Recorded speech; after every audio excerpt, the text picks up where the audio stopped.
Bonsoir à tous, merci de nous retrouver dans cette seconde dorsale de ce programme spécial dédié au deuxième anniversaire de l'opération militaire spéciale de la Russie du côté de l'Ukraine. C'était donc aux premières heures de la matinée du 24 février 2022 que le chef du Kremlin avait donc lancé l'opération visant à repousser clairement la menace de l'OTAN de son territoire. Dans les faits, il fallait procéder donc à la démilitarisation et à la dénazification de l'Ukraine, voisin qui était donc de plus en plus à la solde des puissances européennes, avec bien entendu comme patron des hostilités les États-Unis d'Amérique. 2 ans après, où en est-on clairement sur le terrain? Eh bien, la contre-offensive ukrainienne annoncée en juin dernier était présentée par les médias mainstream comme étant une véritable trouvaille qui permettrait à l'Ukraine de pouvoir rattraper visiblement son retard sur le terrain. Des mois après, on s'est véritablement trompé quant à la capacité militaire ou alors opérationnelle de l'Ukraine pour rivaliser d'adresse sur le théâtre d'opération. Comment expliquer cet échec cuisant de l'OTAN sur le territoire ukrainien? Comment davantage projeter cette victoire russe qui se dessine à l'horizon? Quelles ont été bien entendu les principales stratégies qui ont été mises sur pied pour permettre à la Russie aujourd'hui de pouvoir bien entendu gagner de l'espace, gagner du terrain, mais surtout se frotter paisiblement les mains en attendant la mise sur pied, très certainement d'un cadre de dialogue qui permettra donc finalement d'enterrer cette hache de guerre et de fumer le calumet de la paix. On en parle dans cette édition spéciale avec Jean Beau qui est notre invité, Jacques Beau qui est notre invité dans le cadre de cette édition que nous retrouvons très chaleureusement. Jacques, bonsoir, merci de nous retrouver en direct sur Afrique Média. Bonsoir et merci pour votre invitation. Je rappelle que vous êtes ancien colonel suisse, analyste stratégique, spécialiste du renseignement et du terrorisme. C'est justement à ce titre effectivement que nous vous accueillons. Et la question est se veut d'abord toute simple pour tenter de planter le décor. Évoquons donc, Jacques, si vous en avez convenance avec nous, le bilan de la contre-offensive, que dis-je, de l'opération militaire spéciale de la Russie du côté de l'Ukraine. 2 ans après, que doit-on en dire? Que doit-on finalement retenir comme action sur le terrain, puisque nous parlons effectivement, nous allons nous intéresser à ces lignes de front qui sont donc assez visibles et perceptibles au lendemain du démarrage de cette opération militaire. Alors, merci de me donner la parole. Tout d'abord, pour comprendre où on en est arrivé, il faut bien comprendre quel est le point de départ. Comme vous l'avez dit, je suis spécialiste du renseignement. Je ne suis pas seulement spécialiste du renseignement, je fais partie du renseignement stratégique suisse et c'était mon métier que d'évaluer en permanence la situation pour la présenter au gouvernement. Donc, la question est la suivante. Pourquoi la Russie s'est engagée en Ukraine? Elle ne s'est pas engagée pour lutter contre l'OTAN. Ce n'est pas tout à fait exact. Elle s'est engagée parce qu'il y avait une menace sur les populations russes du Donbass. Et cette menace, elle a été, ce n'est pas simplement une affaire imaginaire, elle est issue d'un décret qui a été émis en mars 2021 par le président Zelensky pour la reconquête de la Crimée et des deux républiques du Donbass. Et entre mars 2021, fin Tout à mars fait. 2021, Oui, oui, vous restituez jusqu'en véritablement les faits parce que dans le discours d'entrée de Vladimir Poutine, il le dit si bien, il faut mettre fin au génocide des populations russes des régions du Donbass qui dure depuis 8 ans déjà. voilà, c'est ça le point central. Et la mission de démilitarisation et de dénazification ne concernait pas l'ensemble de l'Ukraine, mais la menace qui pesait sur les troupes du Donbass, sur les populations du Donbass. Et ça, c'est très important de le dire parce que les Occidentaux ont essayé de faire passer le message que l'objectif de la Russie était de prendre l'ensemble de l'Ukraine. Alors évidemment, si l'objectif est de prendre l'ensemble de l'Ukraine, on voit bien qu'ils n'ont pas atteint cet objectif. Mais si on revient sur les objectifs qui ont été énoncés par Vladimir Poutine le 24 février, c'est-à-dire la prise, pardon, vaincre la menace sur les populations du Donbass, démilitarisées et dénazifiées, eh bien, on s'aperçoit que ces objectifs ont été atteints plusieurs fois même.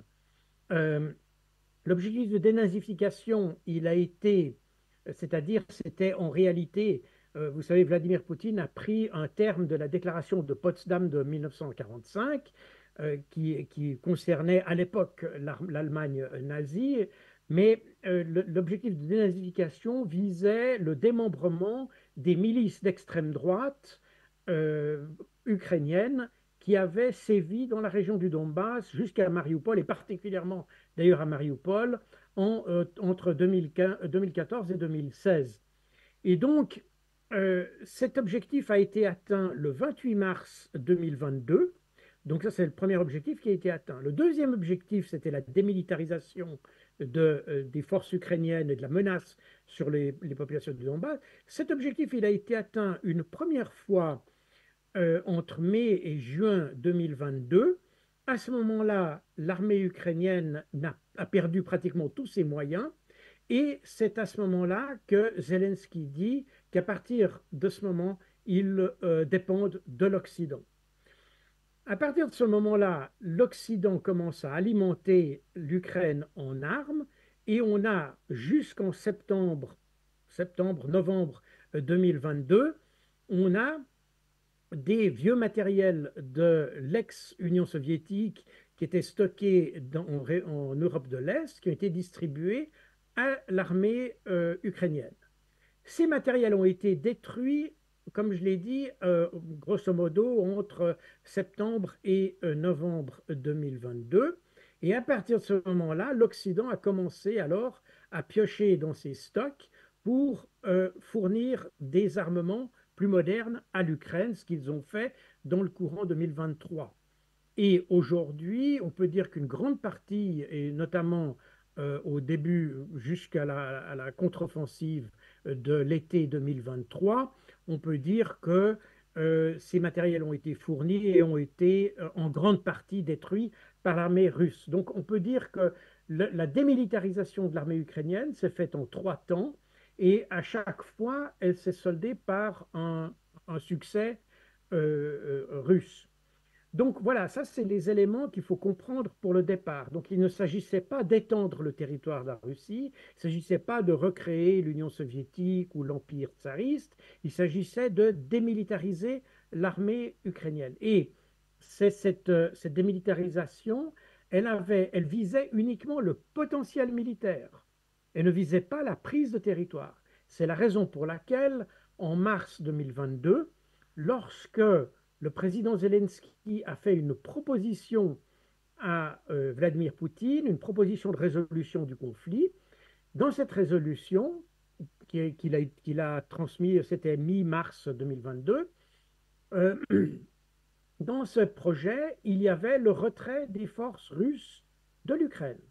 Et la Russie était prête à retirer ses troupes, mais évidemment, elle avait déjà pris une partie importante, environ 20% du territoire ukrainien. Donc, elle a cherché à monnayer son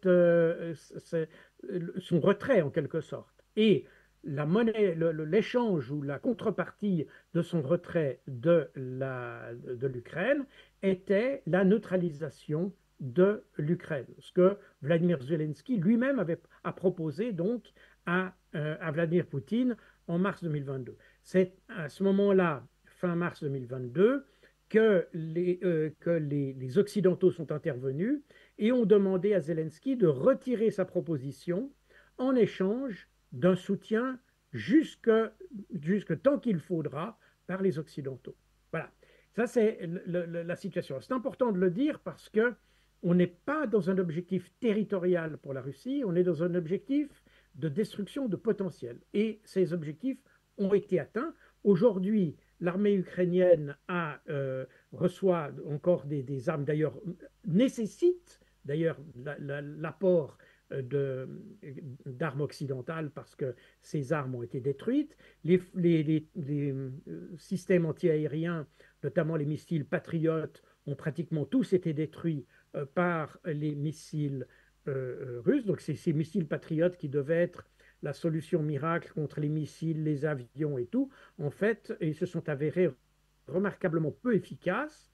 Et puis, il faut également noter que les chars de combat occidentaux qui ont été fournis à l'Ukraine étaient des chars qui n'étaient pas adaptés au contexte ukrainien. Et par conséquent, évidemment, ils n'ont pas eu le succès escompté. Et pour couronner le tout, les Ukrainiens ont subi des pertes qui sont très importantes, que personne n'est en mesure d'évaluer avec précision à l'heure actuelle, mais les calculs relativement éclairés, pourrait-on dire, de certains font estimer les pertes entre 300 000 et 400 000 hommes du côté ukrainien. Du côté russe, on n'a pas de chiffre officiel ou plus de chiffre officiel. Il n'y a eu que 2 chiffres officiels qui ont été annoncés en 2022. Mais depuis, l'armée russe ne publie pas ces chiffres. En revanche, on a une estimation d'un groupe d'opposition qui s'est associé à la BBC ou BBC de Londres pour faire une évaluation basée sur ce qu'on voit sur les réseaux sociaux ainsi que sur les avis mortuaires dans la presse. Et là, on arrive à un chiffre qui est beaucoup plus bas.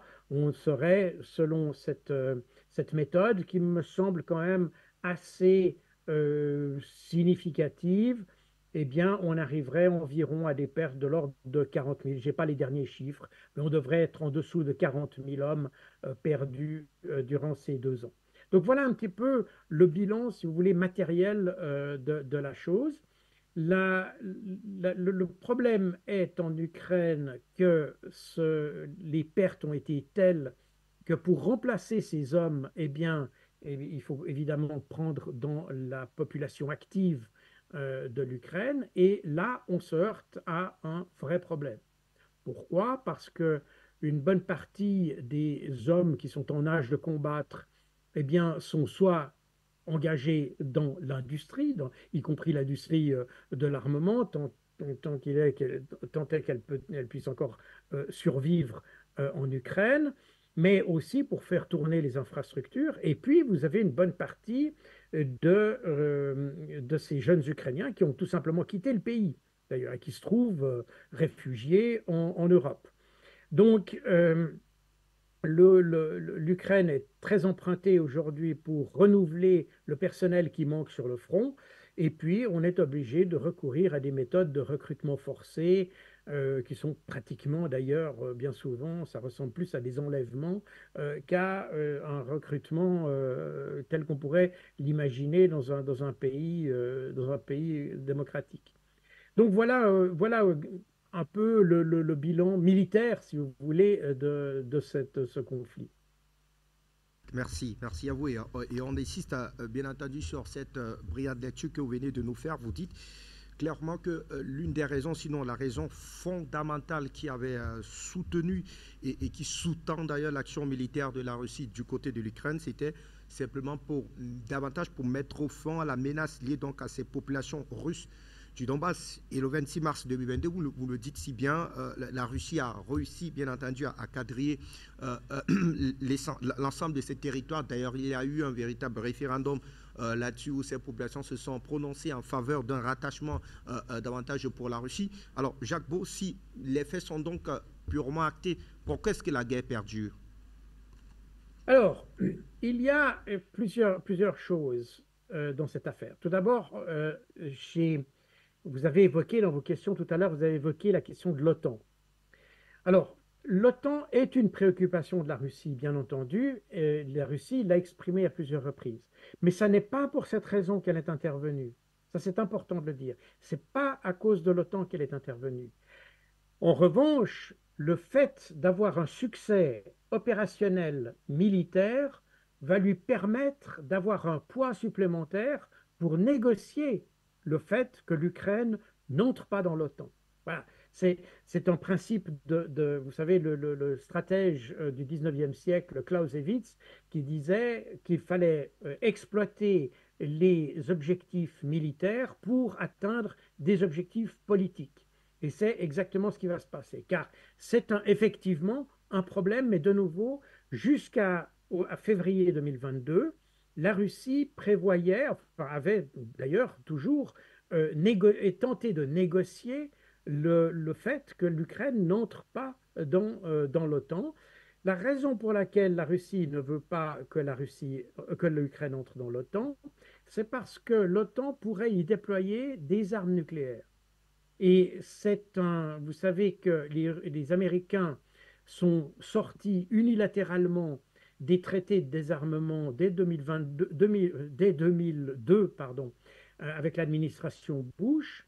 Les Américains sont progressivement sortis de tous les accords de désarmement. Et ça a une conséquence, c'est que grâce au fait qu'ils ne sont plus liés par ces accords de désarmement, les Américains ont commencé à déployer des missiles qui ont des capacités nucléaires. Je ne dis pas qu'ils sont nucléaires, mais ils ont des capacités nucléaires en Pologne et en Tchéquie et en Roumanie. Et donc, pour la Russie, si les Américains déployaient des missiles nucléaires en Ukraine, on serait dans une situation stratégique extrêmement délicate parce que les missiles seraient tellement proches de la Russie qu'elles ne permettent plus une réaction de la Russie. Et c'est toute la problématique. Vous savez, dans les missiles nucléaires, la guerre nucléaire, les deux grandes puissances, on va mettre même les trois parce que vous avez aussi la Chine là-dedans, elles se surveillent en permanence. Et dès qu'on voit les signes avant-coureurs d'un lancement de missile, eh bien, il y a deux possibilités. Soit il peut y avoir une possibilité de négociation. C'est la raison pour laquelle, d'ailleurs, à la fin de la crise des missiles de Cuba, on avait instauré ce qu'on appelle le téléphone rouge entre la Maison-Blanche et le Kremlin, qui est un téléphone, d'ailleurs, ce n'est pas un téléphone d'ailleurs, c'est ni un téléphone, il est ni des téléphones, ni rouge. C'est en fait une installation de communication extrêmement complexe qui permet en cas de crise aux deux présidents d'accorder leur violon si besoin est, de façon à éviter notamment l'accident nucléaire. Alors, évidemment, quand vous avez des missiles qui passent d'un continent à l'autre, vous avez le temps de discuter, de prendre votre téléphone rouge, si vous me passez l'expression, et d'entamer une discussion et voir si on part dans la guerre nucléaire ou bien si on est dans un accident. Lorsque le missile est exactement à votre porte et qu'il prend quelques secondes seulement pour toucher les endroits critiques de votre pays, vous n'avez plus le temps ni de réagir, ni politiquement, ni techniquement. Et c'est là le vrai problème de cette présence à proximité de la frontière. Donc voilà, ça c'est déjà un élément important à relever qui explique pourquoi la Russie négociera nécessairement dans une solution du conflit ukrainien, il y aura nécessairement la question de la neutralité de l'Ukraine. Comme je l'ai dit tout à l'heure, Zelensky l'avait offerte en 2022 et ce sont les Occidentaux qui ont empêché que ça se fasse. Voilà, donc ça c'est important à dire. Maintenant, j'ai parlé et j'ai oublié d'ailleurs la question que vous m'aviez posée, et vous allez peut-être me rafraîchir ma mémoire. Tout à fait. Alors, vous l'avez relevé, l'objectif principal de cette opération militaire, Jacques, vous l'avez dit, c'était la menace qui pesait sur les populations du Donbass. Et le président Vladimir Poutine s'est voulu d'ailleurs très clair, cette population était martyrisée, d'ailleurs elle était génocidée, ça sont ses propos. Et vous le dites si bien, le 26 mars, au plus tard, ou alors au plus tôt, la Russie avait vite fait de pouvoir, bien entendu, mettre le cap sur ces territoires. D'ailleurs, il y a eu un véritable référendum où les populations se sont prononcées en faveur d'un rattachement à la Russie. Pourquoi la guerre perdue si on a donc atteint, bien entendu, les objectifs à signer aux premières heures de la matinée du 24 février 2022? Merci d'avoir rafraîchi ma mémoire. La raison pour laquelle la guerre ne se termine pas, eh bien, en fait, c'est la raison pour laquelle elle a commencé. Parce que je vous ai dit au tout début, et c'est très important de le dire, que cette guerre a été provoquée. L'offensive ukrainienne contre les populations du Donbass était planifiée par l'Ukraine. Mais on savait que cette offensive allait déclencher une réponse russe. Et on le savait d'ailleurs si bien qu'un conseiller de Zelensky, Oleksiy Arestovitch, en mars 2019, a expliqué cette mécanique. Donc on sait qu'il y avait la volonté de l'Ukraine de déclencher une guerre. Alors vous allez me dire, pourquoi déclencher une guerre?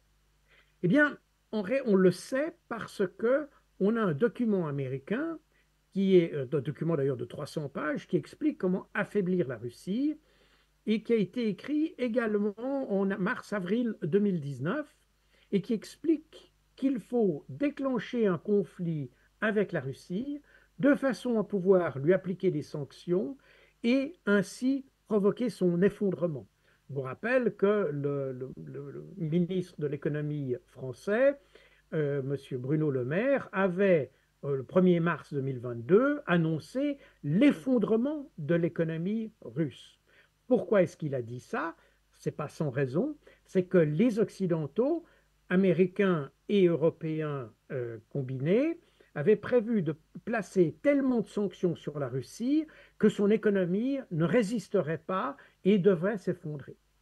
Pourquoi faire s'effondrer la Russie? Eh bien, de nouveau, là, on a des documents très clairs qui ont été écrits du côté américain. Les Américains ont comme objectif l'affaiblissement de la Chine. Or, la crainte des Américains, c'est que la Chine s'associe avec la Russie. Et donc, il y avait deux manières possibles. Et d'ailleurs, on trouve encore ces deux écoles, si vous voulez, au sein de l'administration Biden aujourd'hui. Il y a une école qui dit, pour éviter que la Chine soit renforcée par la Russie, eh bien, il faut demander à la Russie ou se rapprocher de la Russie en quelque sorte. Et puis, il y a une autre école qui dit, pour éviter que la Chine soit renforcée par la Russie, eh bien, il faut détruire la Russie. Et c'est cette deuxième école qui a comme chef de file d'ailleurs Anthony Blinken, le secrétaire d'État américain, ainsi que beaucoup de républicains aux États-Unis. C'est cette deuxième école qui a gagné en quelque sorte, et c'est ce qu'on a essayé de faire avec la Russie. Et dans un premier temps, on pensait que la Russie s'effondrerait en quelques semaines, voire même quelques jours. Et c'est pour ça que Zelensky a accepté de jouer le jeu, parce qu'il était convaincu par ses alliés occidentaux que la Russie s'effondrerait très rapidement et qu'elle n'aurait plus les moyens de faire sa guerre. C'est pour ça qu'il s'est engagé là-dedans. Et c'est pour ça aussi qu'il a retiré la proposition qu'il avait faite lui-même à la mi-mars 2022. Le problème est qu'on a mal estimé la Russie. La Russie est un pays qui a d'énormes ressources, qui étaient très largement sous-exploitées auparavant, même d'ailleurs durant l'époque soviétique, qui ont été mal, si vous voulez, valorisées durant l'époque Yeltsin. Vladimir Poutine a essayé de les revaloriser. Le problème, c'est que quand vous avez des produits, par exemple des voitures, si vous avez des voitures qui sont meilleurs marché en Occident que celles que vous pouvez produire vous-même, eh bien, vous n'avez pas si vous voulez, il n'y a pas le mot m'échappe, mais vous n'êtes pas incité, voilà, il n'y a pas d'incitation à produire des voitures vous-même si vous avez des voitures meilleur marché ailleurs. Et c'est exactement ce qui s'est passé. Donc, l'effet des sanctions a été d'isoler le marché russe et de rendre rentable tout d'un coup toute une série d'activités qui normalement n'auraient pas été rentables de faire. Et c'est ce mauvais calcul qu'ont fait les Occidentaux en essayant d'isoler la Russie. En réalité, ils lui ont donné une sorte de coup de pied au derrière pour qu'elle se réveille et qu'elle remette sur pied une vraie économie. Et c'est ce qui se passe en ce moment. D'autre part, la Russie est un pays qui produit énormément de matières premières et, comme vous le savez, des hydrocarbures, y compris du gaz naturel et du pétrole, etc. Et vous savez aussi bien que moi que, quel que soit le cas de figure, ce sont des matières premières dont vous avez besoin. Et donc, si les Européens ne l'achètent pas, il y a d'autres pays dans le monde qui l'achèteront. Et c'est exactement ce qui s'est passé. L'Europe a fermé ses frontières à ses produits relativement bon marché, enfin produits, je veux dire, ces matières premières relativement bon marché venant de Russie. Eh bien, ces matières premières se sont redirigées vers d'autres pays, très naturellement, vers l'Inde, vers la Chine. La Chine est un gros, un gros consommateur de matières premières, puisque c'est un gros producteur industriel. Par conséquent, on a tout simplement facilité, si vous voulez, on a provoqué une redirection de l'économie russe qui a sans doute provoqué un léger affaiblissement en février, mars, peut-être jusqu'en avril-mai 2022, mais qui ensuite a remarquablement repris. Et aujourd'hui, on a une économie russe qui, selon les derniers chiffres d'ailleurs, est une économie qui est en croissance, alors que les pays qui ont sanctionné la Russie, eh bien, sont en décroissance, voire même en récession pour certains. Donc, ça, c'est une chose. Maintenant, le problème est que, comme je l'ai dit tout à l'heure, sur le terrain, la Russie a toujours garde la main. Elle est sur toute la ligne de front, les troupes russes avancent. Elles sont pas, le but n'est pas d'avancer d'ailleurs. Le but est de détruire le potentiel ukrainien. Donc, elles avancent par la force des choses, si vous voulez. Au fur et à mesure qu'elles détruisent des forces ukrainiennes, elles avancent. Mais le but n'est pas de prendre du terrain. Ça, c'est important de le rappeler. Et ce qui se passe actuellement, c'est que la Russie pratiquement domine le champ de bataille. Alors, les Occidentaux constatent que les moyens militaires n'ont pas fonctionné, les moyens économiques n'ont pas fonctionné, l'isolation politique n'a pas fonctionné non plus, et donc ils se réfugient un petit peu dans un geste désespéré de vouloir prolonger la guerre en se disant, si la guerre se prolonge, la population russe finira par se lasser et poussera le gouvernement russe à faire la paix en quelque sorte ou à se rendre. Et ce sera donc une défaite de l'Ukraine. Le problème est que la population russe, on le constate depuis le début de l'opération spéciale, la population russe est assez favorable au président Poutine. D'ailleurs, sa cote de popularité le dernier chiffre que j'ai vu, c'était 85%, mais en gros, c'était une popularité qui était à 65% avant l'opération spéciale, et depuis février 2022, elle est montée à 77% et elle s'est stabilisée à 80% pratiquement depuis mai 2022. Donc le soutien à Vladimir Poutine est important. Le soutien à l'opération spéciale dans la population est environ à 75% de la population. Donc ça veut dire qu'il y a 20% de la population qui est contre l'opération spéciale, 5% d'indécis et environ 75% de la population qui est favorable à l'opération. Ceci étant, il y a parmi la population russe, il y a une majorité qui est de l'ordre de 57%, 60% peut-être maintenant, qui est favorable à la poursuite des négociations. Et c'est un peu paradoxal parce qu'ils sont pour la poursuite de l'opération spéciale, mais ils seraient favorables à une solution négociée. Donc, si on fait le bilan de tout ça, on s'aperçoit que le calcul des Occidentaux de prolonger la guerre est en train de saigner à blanc l'Ukraine, parce que l'Ukraine n'a plus les moyens, à la fois matériels et humains, de mener une guerre, disons, à grande échelle, on pourrait dire ça comme ça. Et d'un autre côté, on a une Russie qui s'est renforcée, dont l'industrie de défense a été stimulée par la guerre, évidemment, et par la demande qui a été euh, provoquée par le conflit. Et puis, d'autre part, une population qui est de plus en plus favorable à la poursuite de la guerre, même s'ils sont favorables aussi à une solution négociée, mais ils sont favorables à la guerre parce qu'ils commencent à comprendre de plus en plus que les Occidentaux sont derrière cette guerre et finalement poussent à ce que la guerre se poursuive.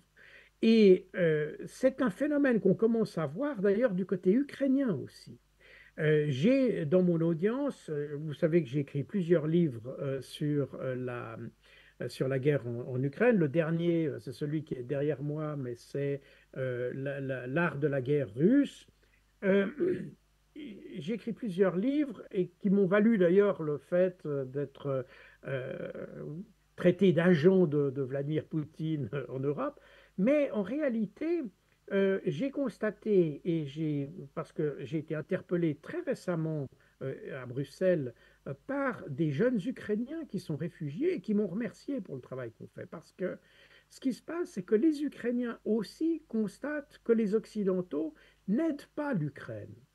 Et que, en réalité, l'Ukraine s'est trouvée prise dans une sorte de chantage, on pourrait dire, qui est des Occidentaux qui disent ben, si, si vous faites pas ce qu'on vous dit, en quelque sorte, eh bien, on vous aide plus. Et, et c'est d'ailleurs la raison pour laquelle Boris Johnson et les Britanniques étaient intervenus, et la France et l'Allemagne d'ailleurs étaient intervenus, c'est important aussi de le dire, en mars 2022 pour enfin, pour demander à Zelensky de retirer sa proposition. Donc, les Ukrainiens s'aperçoivent de plus en plus qu'ils sont le jouet des Occidentaux, que les Occidentaux n'ont pas été honnêtes, en fait, avec l'Ukraine. Et, et donc, vous avez d'un côté les Russes qui voient le jeu des Occidentaux, et vous avez de plus en plus à l'intérieur de l'Ukraine des Ukrainiens qui voient le jeu des Occidentaux. Et ça a pour conséquence que, à part les phénomènes militaires dont j'ai déjà parlé, vous avez un phénomène politique qui est en train de se dérouler en Ukraine. Et vous avez, ces derniers mois, il y a une guérilla assez virulente qui a commencé à se développer à l'intérieur de l'Ukraine, donc de la partie occidentale de l'Ukraine, si vous voulez, et qui commence à s'attaquer aux installations et aux troupes ukrainiennes à l'intérieur de l'Ukraine. Donc, le jeu des Occidentaux est aujourd'hui en train d'être démasqué, si vous voulez, et pourrait très bien amener à la chute définitive du gouvernement ukrainien. C'est peut-être pour ça qu'aujourd'hui, Zelensky, voyant que, à cause des élections américaines, à cause aussi du fait que de plus en plus en Europe, les gens se posent la question de l'intérêt à soutenir cette guerre, Zelensky eh bien, essaye de faire la tournée des capitales. Il est en permanence, d'ailleurs, ce qui est assez curieux, parce que pour un président qui est en guerre, et qui est chef d'ailleurs des armées, hein, il ne faut pas l'oublier, selon la Constitution, Zelensky, on pourrait s'imaginer qu'il serait en permanence auprès de ses hommes et dans son pays. Or, en réalité, il tourne dans les capitales occidentales pour essayer de rassembler le soutien qui pourrait, le soutien restant, si vous voulez, à la fois politique, financier, matériel, pour pouvoir continuer cette guerre, parce que maintenant, il est pris simplement, il est assis entre deux chaises, il ne peut plus négocier parce qu'il s'est d'ailleurs interdit lui-même de négocier, hein. Il a publié un décret qui lui interdit de négocier avec la Russie tant que Vladimir Poutine est au pouvoir. Donc il s'est interdit lui-même de négocier. Les Américains ne veulent pas perdre la face et ne veulent pas négocier avec les Russes. Donc les Américains essayent de pousser les Ukrainiens à négocier, mais comme je l'ai dit, Zelensky s'est interdit lui-même de négocier. Donc on est actuellement dans un système de serpent qui se mord la queue un petit peu, et une situation un peu sans solution pour l'Ukraine. Et alors, le bénéfice de cette situation revient à la Russie qui avance inexorablement et qui détruit du potentiel à la fois humain et militaire des Ukrainiens. Et on arrive gentiment à une situation où eh bien, il faudra se poser la question de peut-être une question existentielle sur l'Ukraine. Donc voilà un petit peu la situation dans laquelle on est maintenant.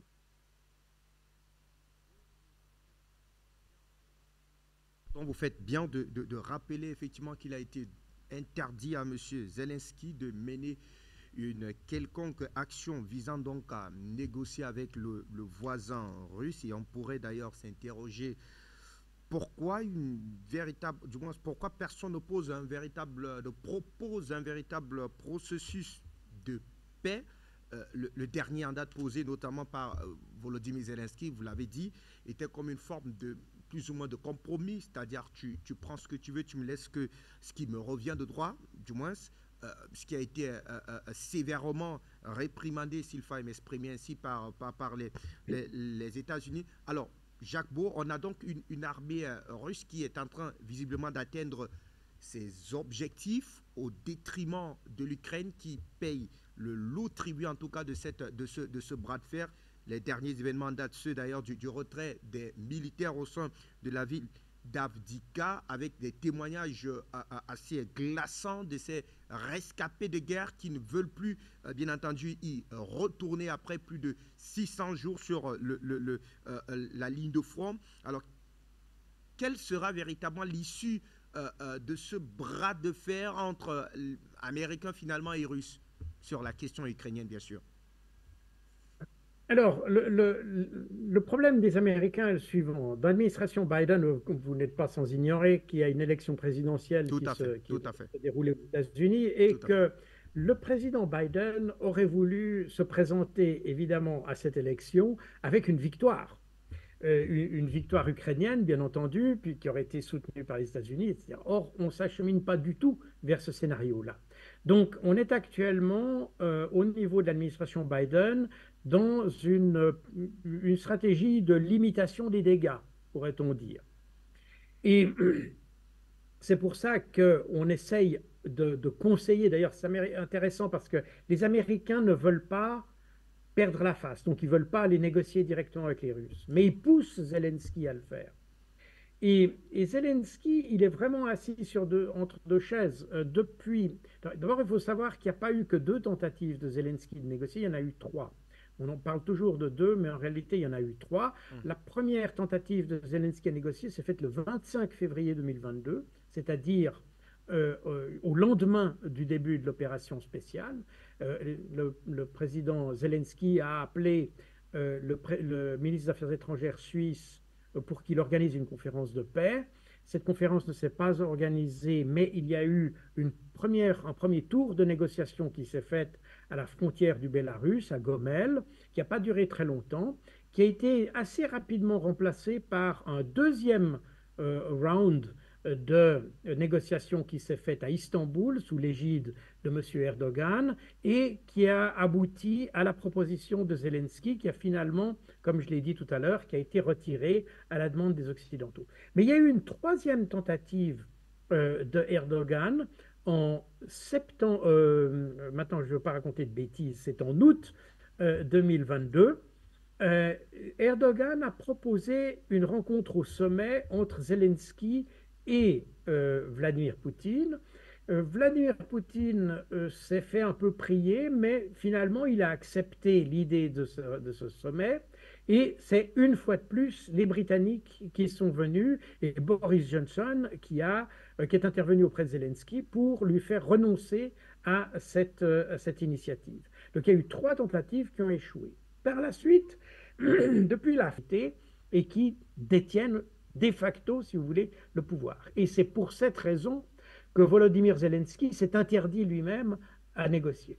Donc Zelensky s'est mis dans une situation quasiment impossible parce que les Américains voudraient terminer cette guerre. Parce qu'on voit bien que, et d'ailleurs les discussions au Congrès américain montrent bien que les parlementaires américains sont inquiets du fait qu'ils investissent, ils envoient de l'argent dans cette guerre sans qu'elle aboutisse à rien du tout. Donc, si vous voulez, on est dans un trou noir dans lequel on envoie du matériel et finalement des millions de dollars sans rien retirer et sans espoir de retirer quelque chose. Donc, on est un peu à fond perdu et ça n'est pas très économique. C'est pour ça qu'aujourd'hui, même des parlementaires qui étaient farouchement pour la guerre, aujourd'hui disent qu'il faut arrêter de soutenir l'Ukraine. Donc, voilà la situation dans laquelle on est. Et les Américains s'en rendent compte. Les Européens, eux, ne sont pas encore rendus compte parce qu'eux aussi ne veulent pas perdre la face. Ils ont beaucoup investi politiquement, pas beaucoup financièrement, mais politiquement dans cette affaire. Et il ne faut pas oublier que l'Europe, peut-être vu de l'Afrique, quelquefois on voit l'Europe comme étant un ensemble assez homogène. En réalité, en Europe, et ça je l'ai vu moi-même puisque j'ai travaillé 5 ans à l'OTAN et je le vois très bien, on le voit très bien aussi dans l'Union européenne, vous avez deux Europes en réalité. Vous avez la vieille Europe, celle de l'ancienne OTAN, si vous voulez, qu'on avait durant la guerre froide, c'est-à-dire la France, l'Italie, l'Allemagne, la Grande-Bretagne, l'Espagne, etc. Donc toute la partie occidentale, si vous voulez, de l'Europe. Et puis vous avez la nouvelle Europe. La nouvelle Europe, c'est cette Europe qui a rejoint les institutions européennes et l'OTAN à partir du début des années 90 et qui est issue de l'ancien bloc soviétique. Et cette nouvelle Europe, elle est extrêmement anti-russe. Et une bonne partie de la politique contre la Russie qui est appliquée par l'Union européenne et par l'OTAN, une grande partie de cette politique vient en réalité de cette Europe de l'Est. Et c'est cette Europe de l'Est qui pousse les institutions, notamment la présidente de la Commission européenne, Mme Ursula von der Leyen, à continuer à soutenir l'Ukraine dans un conflit qui est désespéré. Le problème est qu'il est toujours plus facile de faire la guerre avec le sang des autres. Et c'est ce que font les Occidentaux. Comme ils l'ont beaucoup fait par le passé d'ailleurs, ils utilisent le sang des Ukrainiens pour accomplir, si vous voulez, une sorte de vision politique qui est plus dogmatique que politique d'ailleurs, parce qu'on ne voit pas très bien à quoi sert l'idée de se battre contre la Russie. Euh, on n'en voit pas l'intérêt. Pendant la guerre froide, évidemment, on était contre le système communiste en Occident, mais on n'était pas contre les Russes. Or, aujourd'hui, on s'aperçoit que les Européens et les Occidentaux sont contre les Russes et non pas contre un système politique qui est d'ailleurs un système politique qui est le même que celui qu'on a en Europe. Donc,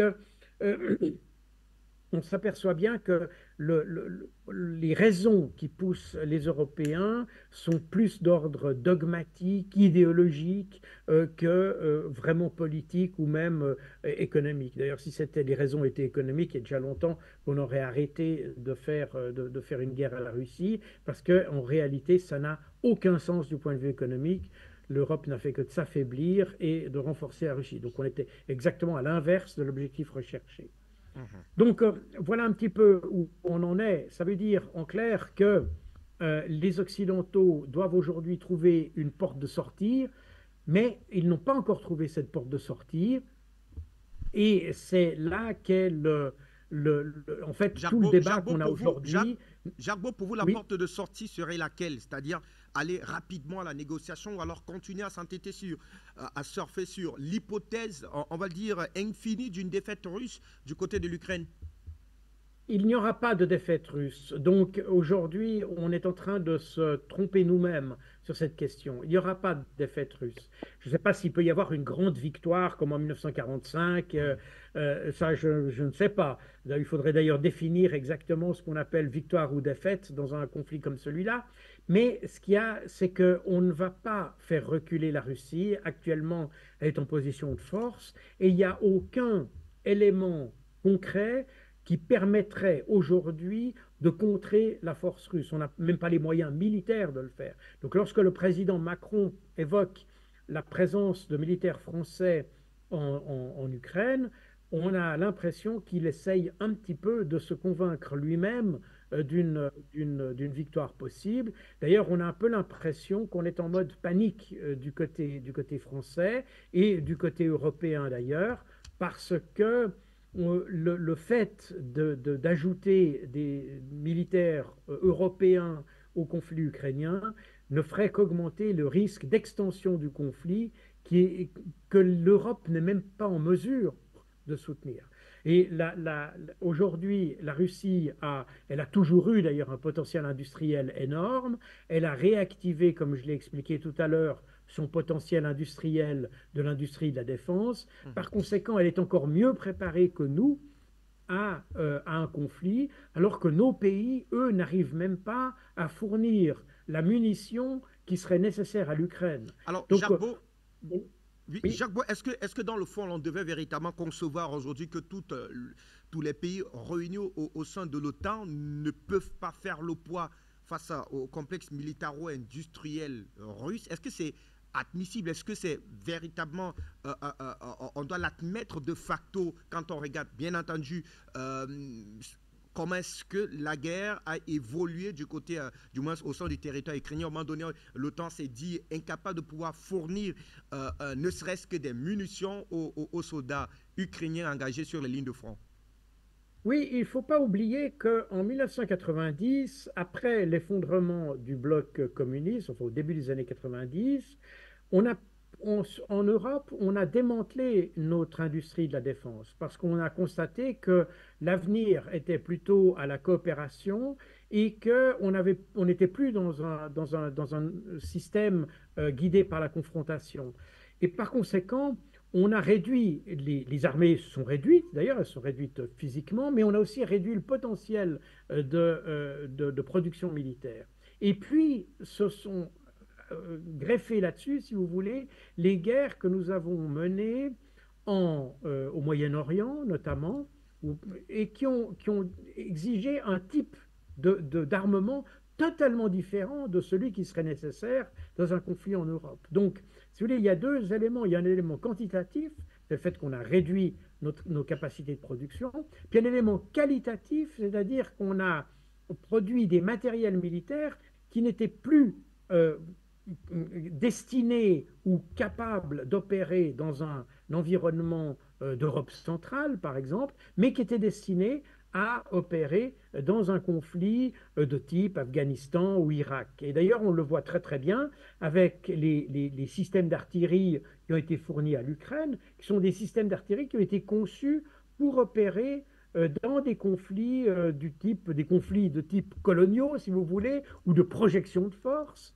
Et ce sont des matériels qui ne peuvent pas rivaliser avec un matériel plus robuste, plus simple, mais aussi qui est capable d'envoyer des quantités plus grandes de munitions, des systèmes d'artillerie, j'ai en tête là les systèmes d'artillerie.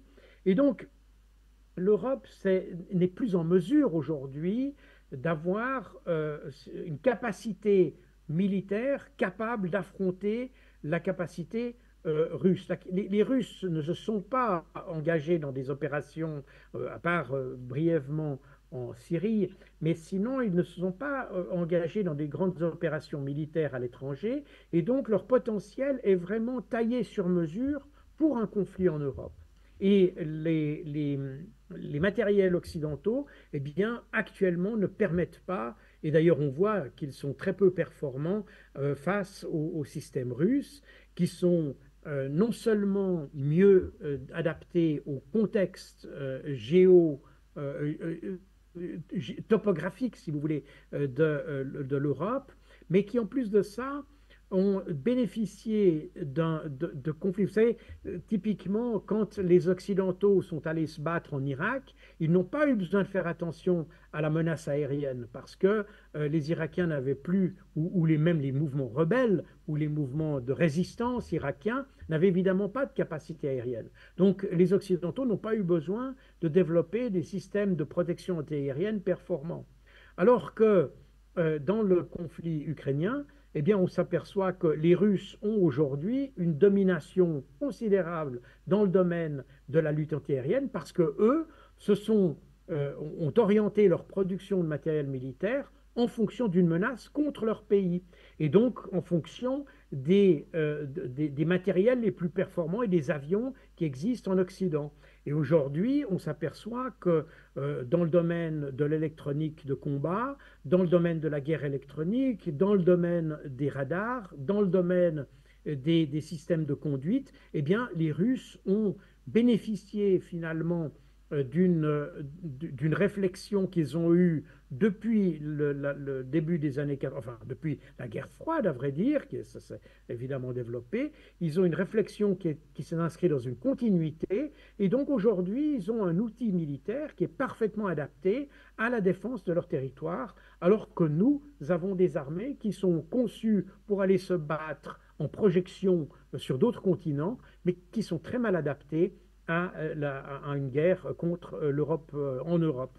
Et par conséquent, effectivement, je pense qu'aujourd'hui, les pays occidentaux commencent à réaliser ça et l'OTAN, qui était cette association qui a été créée en 1949 pour prévenir une éventuelle attaque soviétique contre la Russie, eh bien cet OTAN aujourd'hui, il n'a plus le mordant et les capacités qu'il avait durant la guerre froide, tout simplement parce que il n'est plus vraiment, l'outil n'est plus vraiment adapté à la mission qu'il s'est donnée au départ.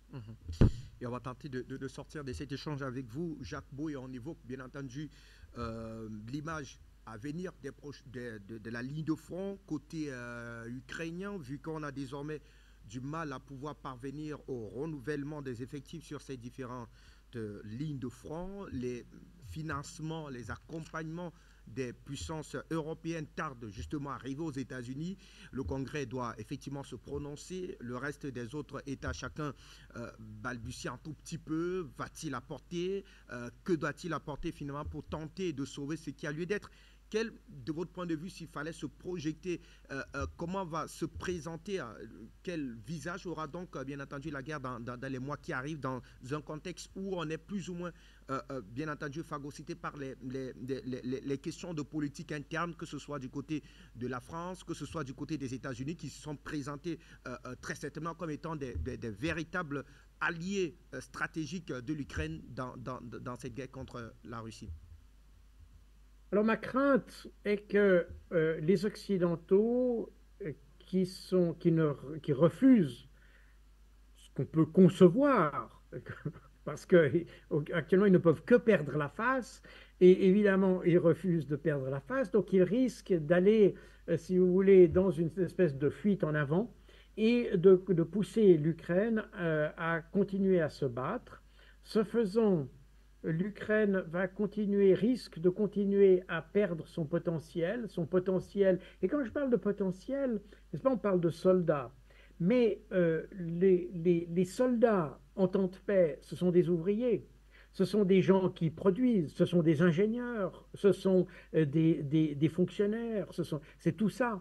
Donc, les soldats qui manquent aujourd'hui, eh bien, ce seront des ouvriers, des ingénieurs, des fonctionnaires qui manqueront pour la reconstruction du pays plus tard.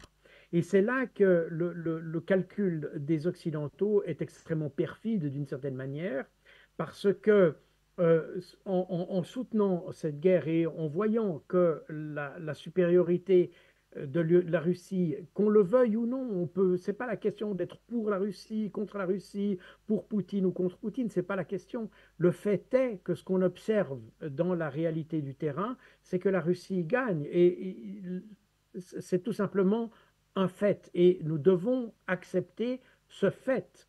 Et la question, c'est de savoir comment accommoder ce fait au mieux avec les objectifs stratégiques ou politiques que nous avons. Or, actuellement, il semble qu'il n'y ait absolument aucune réflexion en Europe dans ce domaine-là. On reste sur une ligne dure qui est l'Ukraine se bat et on aide l'Ukraine à se battre contre la Russie. On ne sait même pas à quoi on cherche, ce que l'on cherche à atteindre. C'est ça qui est extrêmement dérangeant dans cette affaire, n'est-ce pas? C'est très bien de vouloir se battre, mais il faut avoir un objectif. Quel est l'objectif? Arriver jusqu'à Moscou, reprendre la Crimée, repousser l'armée russe jusqu'à la frontière de 2022. Genre, quel est l'objectif qu'on cherche à atteindre? Ou bien c'est simplement récupérer ou reprendre un ou deux villages, une ou deux villes. On n'a jamais défini ces objectifs. N'ayant pas défini ces objectifs, on se bat un petit peu dans le vide aujourd'hui. Et c'est un petit peu le problème qui se pose aux Ukrainiens aujourd'hui, et même aux soldats ukrainiens, parce que les soldats disent, moi je veux bien me battre pour mon pays, mais dans quel but? Pour quel objectif? Et c'est là que il y a une faiblesse dans la réflexion occidentale et on devrait ravaler un petit peu notre arrogance et puis dire, bon, on a joué, on a perdu et maintenant il faut tirer les conséquences d'une situation telle qu'elle est, pas une situation telle qu'on voudrait qu'elle soit. Et c'est un petit peu cette politique qu'on a en Occident, d'ailleurs depuis très longtemps, pas seulement d'ailleurs à cause de l'Ukraine, on l'a pour la Palestine, on l'a pour l'Irak, on l'a pour tout. On essaye toujours de se battre contre l'adversaire dont on imagine la nature. On ne se bat jamais contre le bon adversaire, on se bat toujours contre l'adversaire que nous imaginons. On se bat un petit peu quelque part contre des fantômes d'une certaine manière. Et il faut revenir là à une politique beaucoup plus pragmatique et puis dire maintenant, compte tenu des éléments que l'on peut mettre sur la table au profit de l'Ukraine, quels sont les objectifs que l'on peut atteindre? Et si ces objectifs sont réalistes, alors poursuivons-les. Mais si ça n'est pas réaliste, alors il faut se tourner vers une autre solution. Et cette autre solution, ça doit être manifestement, selon moi, une négociation, parce que là, n'est-ce pas, il n'y aura pas de solution militaire à ce conflit sans la disparition de l'Ukraine. C'est ça qu'il faut comprendre. S'il y a une solution militaire, elle passera presque obligatoirement par la disparition de l'Ukraine, soit par sa disparition, j'allais dire politique, dans la mesure où, vous savez, l'Ukraine est un pays qui est une mosaïque de pays qui ont été raccordés les uns aux autres au fil des siècles, et même du XXe siècle d'ailleurs en grande partie, pas seulement, mais en grande partie. Et vous avez beaucoup de pays qui chercheraient à récupérer des territoires qu'ils avaient perdus en 1914, en 1918, après la Deuxième Guerre mondiale, etc. Il y a la Pologne dont certains évoquent qu'elle pourrait récupérer une partie, la partie ouest du pays. Vous avez la Hongrie qui, qui milite beaucoup en faveur de la minorité hongroise, parce qu'on ne parle pas beaucoup, c'est une petite minorité qui est en Ukraine, qui est maltraitée par les Ukrainiens, comme l'était la minorité russe d'ailleurs. Et on a évoqué à plusieurs reprises ces dernières semaines que la Hongrie pourrait revendiquer le territoire de cette minorité comme qui appartenait autrefois à l'Autriche-Hongrie et qui pourrait revenir à nouveau à l'Hongrie. Ça voudrait dire un démantèlement, un démembrement de l'Ukraine. Et là, on n'est pas il n'y a pas besoin d'avoir les Russes qui arrivent à Kiev, si vous voulez. On pourrait tout simplement avoir un désagrégement, une désagrégation de l'Ukraine. Et c'est malheureusement une solution, pas une solution, mais c'est peut-être quelque chose qui arrivera par la force des choses. Et si on ne veut pas arriver à ce point-là, si on veut être sûr de ne pas y arriver, eh bien, il faut probablement envisager de ravaler son arrogance et puis de dire, bon, on a joué, on a perdu et maintenant il faut être pragmatique, il faut garder les conditions pour que l'Ukraine puisse reconstituer son potentiel économique, son potentiel politique, et puis on négocie sur la base de ce qui existe, pas sur la base d'une fiction qui consisterait à dire, malgré les acquis militaire de la Russie, de lui dire tout d'un coup, bah, écoutez, maintenant vous déclarez que vous avez perdu et puis vous quittez tout ça. Ça n'a pas beaucoup de sens. On s'aperçoit bien que ça n'a pas beaucoup de sens. Donc voilà, il faut revenir à un certain pragmatisme, mais j'ai un peu peur aujourd'hui que le dogmatisme des Européens les empêche d'avoir un regard pragmatique sur les choses et on s'enferme, si vous voulez, dans un phénomène un peu idéologique et puis dans une continuation de cette guerre qui n'a, à mon avis, plus beaucoup de sens à ce stade. Merci à vous, Jean Bourg. Alors qu'on a été rejoint par le professeur François Ndégué, il ne reste plus assez de temps. On va le retrouver très rapidement. Professeur, on vous donne la parole. Effectivement, Jacques Bourg est revenu là-dessus, sur les derniers événements en date, la sortie du président français Emmanuel Macron, qui a déclaré, je cite, il ne faut pas exclure l'envoi des troupes au sol du côté donc de l'Ukraine, même si cette déclaration, lui-même le dit, n'a pas fait un véritable consensus au sein de ses pairs européens. D'ailleurs, les différentes chancelleries occidentales sont montées au créneau pour essayer de se désolidariser de cette volonté va-t-en-guerre du président français Emmanuel Macron. Au-delà des mots qui ont été prononcés, que cacherait finalement, de votre point de vue, professeur, cette sortie d'Emmanuel Macron? Est-ce qu'il voudrait absolument désormais s'affirmer, voulant ne plus quitter en tout cas des opérations clandestines de la part des armées occidentales pour désormais avoir l'entrée en scène des armées européennes d'une manière officielle? Bonsoir.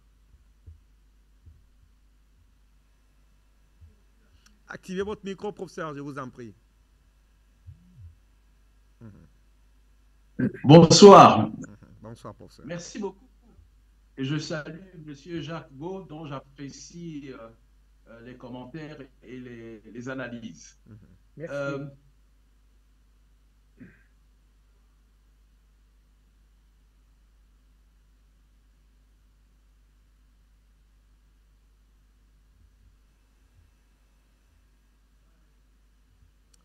Professeur, votre micro, on a du mal à avoir votre retour en plateau. Merci. Merci bien de... Voilà. Vous m'entendez? Parfaitement cette fois-là. Cette fois-là, c'est parfait. Je vous en prie. Je disais que ici, il faut un petit rappel historique pour situer les choses. Napoléon III avait le 19 juillet 1870, conseillé par ses staffs militaires, etc., la guerre à Russe, parce qu'ils sont en difficulté en politique intérieure française et il rêvait encore de la grande armée napoléonienne qui pouvait défaire la Prusse. Figurez-vous que non seulement la France a été défaite, mais Napoléon III, 3 septembre de la même année, a dû abdiquer après la guerre de Seine. Je ne veux pas faire de comparaison entre Napoléon III et le président, l'excellence président Macron, mais vous voyez bien que sa déclaration, c'est pas moi qui le dis, même monsieur, les personnalités françaises, Jean-Pierre Chevènement et monsieur Hubry, et même un sénateur français qui a apporté la perte dans le cadre sénatorial, le dit, c'est une déclaration tout à fait exagérée et dangereuse. Et vous voyez que même les responsables de l'OTAN ont rejeté cela, plusieurs responsables européens ont rejeté. Je ne sais pas ce qui son excellence, le président Macron peut déclarer, mais s'il appelle ce qui est arrivé au pays après la guerre de l'empereur Napoléon III, de Napoléon III contre Prusse, la défaite française qui était fulgurante après dans le contre 1910, et ici, prétendre qu'on va envoyer les Français se battre contre les Russes sur le front ukrainien, je ne voudrais penser à ce qu'il adviendra à la France. Maintenant, sur la réalité des choses. La réalité des choses, et M. Jacques Beau l'a bien décrite avant moi, je suis arrivé un peu tard, mais j'ai suivi la fin, et c'est ce que je vous ai dit, le premier que après le du compte. Moi, bien que je suis militaire, je n'ai pas d'expérience militaire, mais en étudiant les données parvenaient, en lisant les stratèges américains, même pour les traductions, puisque je ne connais pas sur les traductions françaises, il est évident que la Russie ne peut perdre, autrement dit qu'elle devait gagner. Et malheureusement, ceux qui disent qu'ils aident l'Ukraine, à mon avis, les ennemis parce que d'abord, ils ont empêché la fin de la guerre de négociation début à mars devait aboutir et le parti russe accepté. Isolé le reste, il y aurait eu quelques ajustements en termes d'économie régionale, mais aujourd'hui, la situation est ce qu'elle est à cause de Boris Johnson, le premier ministre anglais, qui est sans doute mandaté par le président américain pour voter ce projet. dire qu'ils aient à lutter contre la Russie, c'est en fait des moyens au casse-pied. Et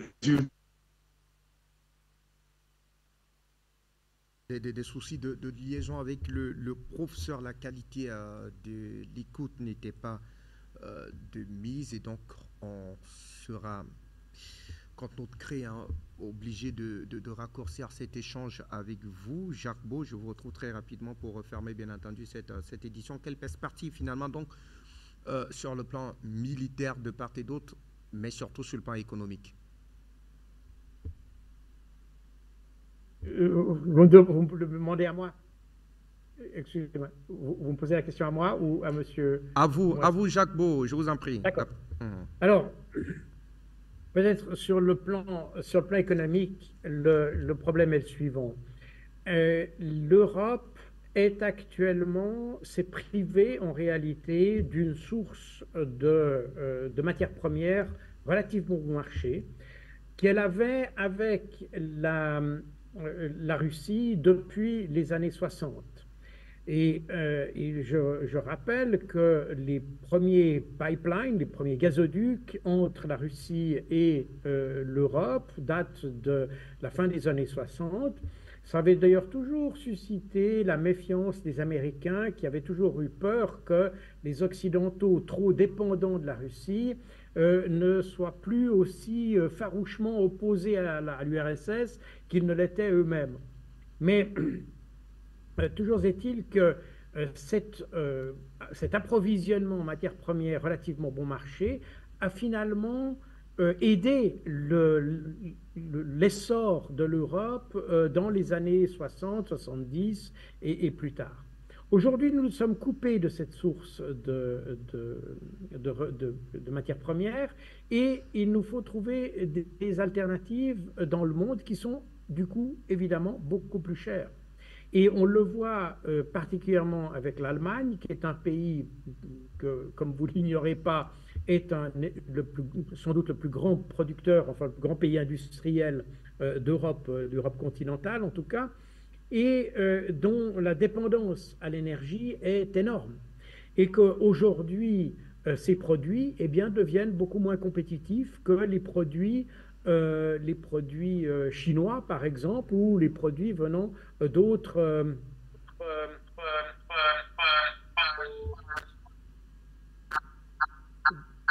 Comment, vous entendez des interférences? Des interférences, allez-y, Jacques Beau. Votre micro. D'accord, c'est parfait, allez-y. Une économie allemande qui est aujourd'hui en difficulté et qui était un peu la locomotive de l'Europe. Par conséquent, on voit un ralentissement dans toute l'Europe aujourd'hui et on voit que ce ralentissement, d'ailleurs, il est encore multiplié par d'autres phénomènes. Par exemple, eh bien, on voit aujourd'hui, d'ailleurs, dans tous les pays européens, on a en ce moment des manifestations des paysans, des fermiers occidentaux qui sont vous savez, l'industrie de l'agriculture, c'est un domaine de production qu'il faut manier avec beaucoup de précaution lorsqu'on veut la mettre dans un marché très compétitif. Parce que l'agriculture, par la force des choses, elle répond à des critères très régionaux, très locaux. Et que vous pouvez, si vous pouvez produire des chaussures, vous pouvez produire les mêmes chaussures à Vladivostok, à Pékin, à Paris ou n'importe où dans le monde. En revanche, quand il s'agit de production agricole, eh bien, vous avez des spécificités régionales qui font que la concurrence n'est pas toujours en faveur, n'est pas toujours favorable. Et qu'il doit y avoir des entorses à l'économie de marché. Et vous le savez d'ailleurs très bien sur le continent africain, que dès qu'on met une économie, une agriculture en compétition avec d'autres, eh bien, on crée des distorsions du marché qui finalement sont à la défaveur des producteurs locaux.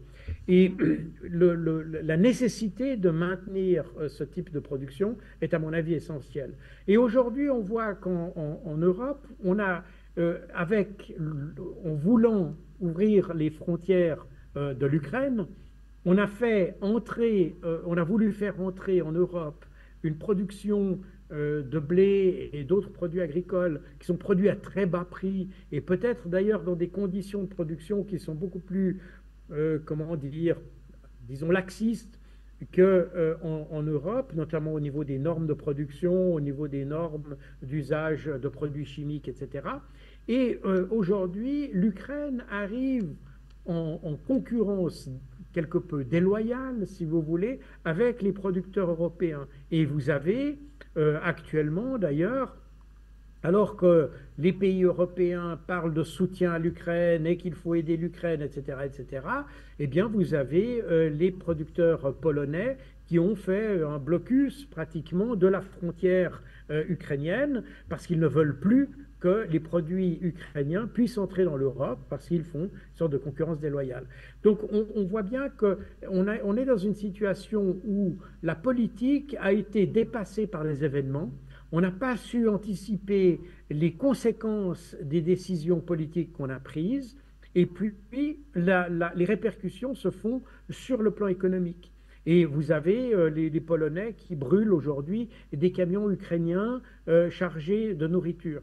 Donc on s'aperçoit que l'Europe s'est mise dans une situation de dilemme et c'est ça qui est intéressant. Comme vous le savez, je suis quelqu'un du renseignement.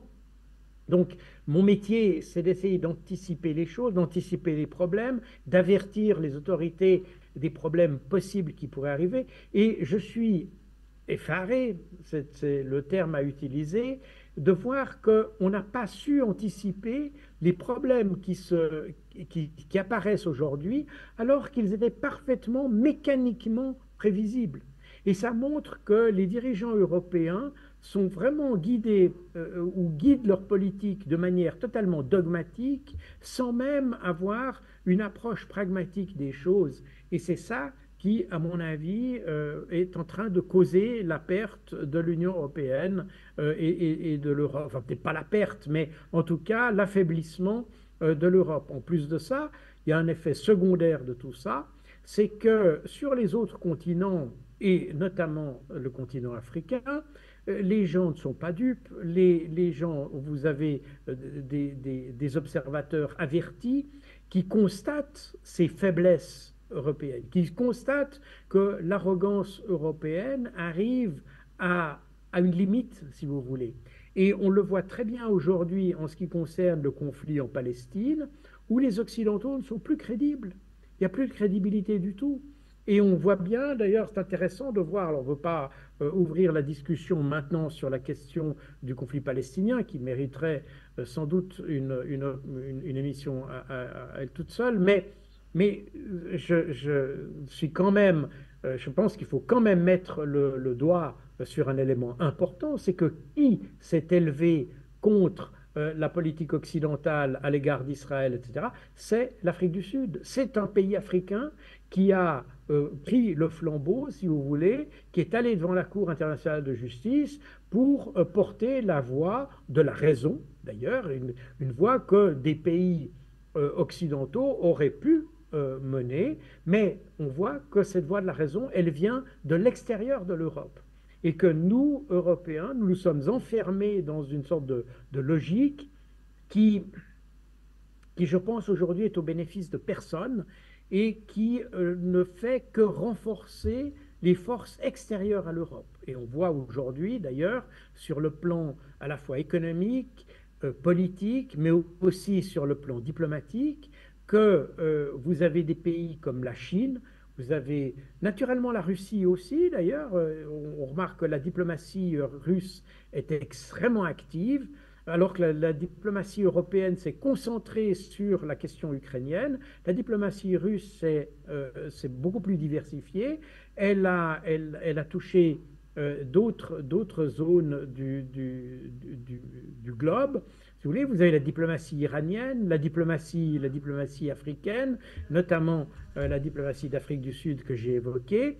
Et vous avez même d'ailleurs en Amérique latine, vous avez un essor aussi de ces pays. On le voit sous l'égide d'ailleurs du président Lula au Brésil, qui élève la voix contre les Occidentaux. Pardon. Merci à vous, Jacques Beau pour toutes ces précisions. Ça n'a pas été facile, en tout cas, c'est pas toujours évident, j'ai envie de dire, de vous avoir sur les antennes de la télévision. C'est un régal de vous écouter. Merci pour toutes ces contributions. On espère vous retrouver très prochainement pour d'autres faits d'actualité, Jacques.